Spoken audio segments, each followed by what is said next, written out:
रुको रुको एक सेकेंड। अगर तुम्हारी उम्र निकल रही है, रिश्ते आते हैं, लेकिन बात बनते बनते बिगड़ जाती है, या कुंडली में सब कुछ ठीक होने के बावजूद शादी में कोई अड़चन आ रही है, तो आज का वीडियो तुम्हारे लिए किसी चमत्कार से कम नहीं होगा। लोग अक्सर मुझसे पूछते हैं, क्यों क्यों सब कुछ ठीक होने के बाद भी, सब कुछ होने के बावजूद मेरा घर नहीं बस रहा। गरुड़ पुराण में इसके 7 गहरे कारण लिखे गए हैं।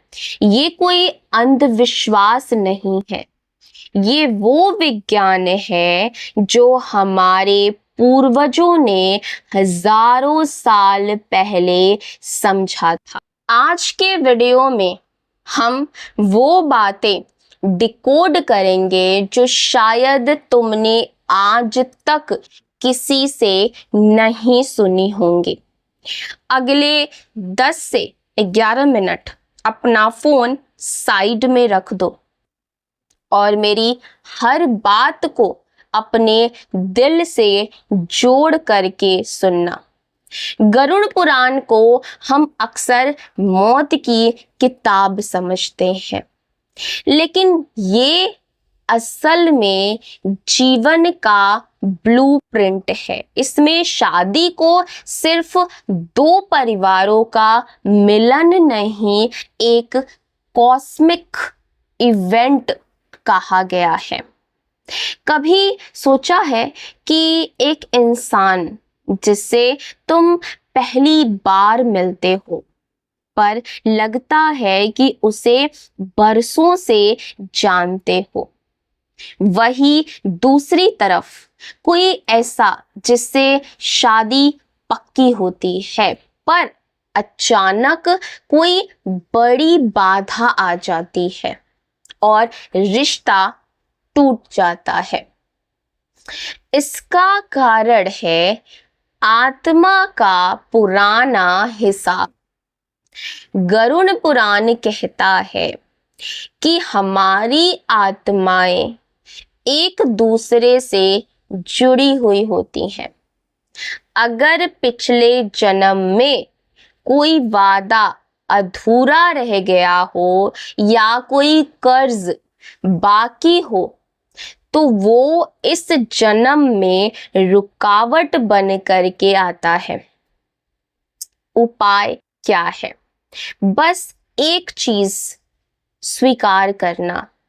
आज ही अपने पास्ट के उन लोगों को याद करो जिन्हें तुमने दुखी किया या जिन्होंने तुम्हें हर्ट किया। उन्हें माफ करना ही अपने भविष्य को खोलने की चाबी है। अब आते हैं सबसे अहम पॉइंट पर, पितृदोष। देखो, इससे डरावना मत समझो। बहुत लोग इसे डरावना समझते। पितृदोष का मतलब सिर्फ बुरी आत्माएं ही नहीं होती हैं। इसका मतलब है तुम्हारे पूर्वजों की वो अनसुनी चीखें, वो अनकही इच्छाएं जो अभी तक पूरी नहीं हुई हैं। मान लो तुम्हारे घर में कोई ऐसी बात हुई थी, कोई ऐसा अन्याय जिसे परिवार वालों ने दबा दिया। वो एनर्जी आज भी तुम्हारे घर के कोनों में घूम रही है।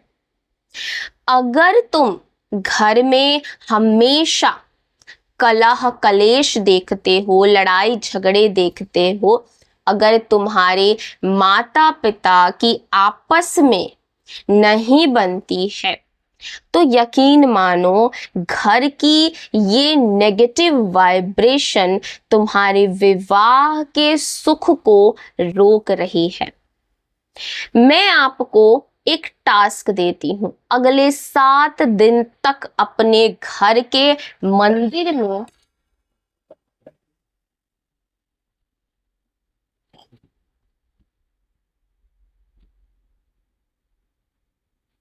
अगले 7 दिन तक अपने घर के मंदिर में शाम को घी का दिया जलाओ और मन ही मन अपने पूर्वजों से प्रार्थना करो। सिर्फ याद करने से बहुत सी चीजें अपने आप सेटल होने लग जाती हैं, यकीन मानो। अब थोड़ी कड़वी बात भी कर लेते हैं।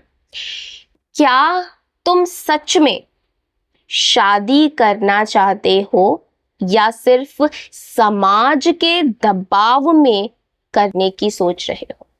अक्सर हम कहते हैं ना कि मुझे कोई अच्छा ही नहीं मिल रहा है, लेकिन सच क्या होता है, हमारा ईगो, अहंकार, वो मेरी पसंद का नहीं है, वो दिखने में वैसा नहीं है जैसा मैं चाहता हूं, उसका बैकग्राउंड वैसा नहीं है।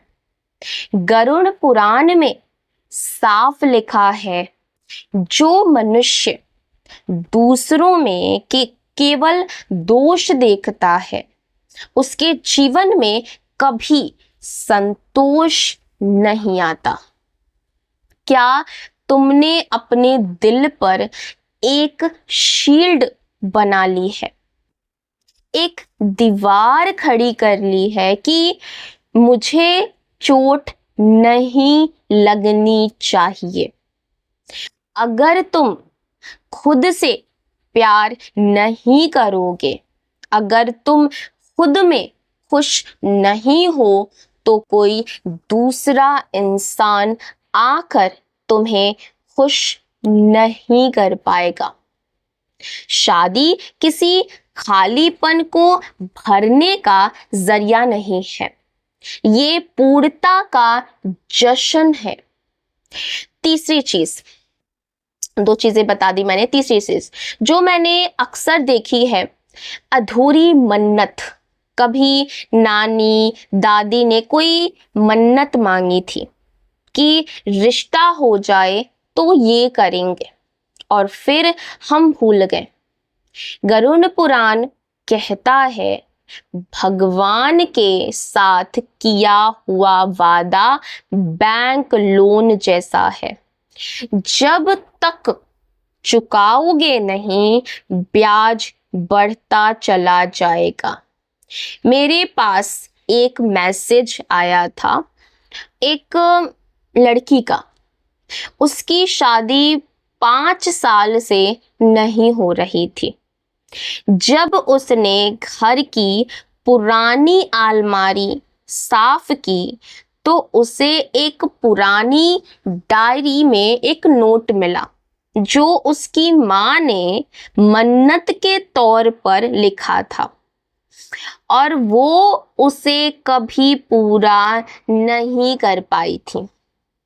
उसने वो मन्नत पूरी की और यकीन मानो 3 महीने के अंदर उसकी शादी फिक्स हो गई। ये चमत्कार नहीं है, ये सर्टेनिटी मतलब कि निश्चितता है।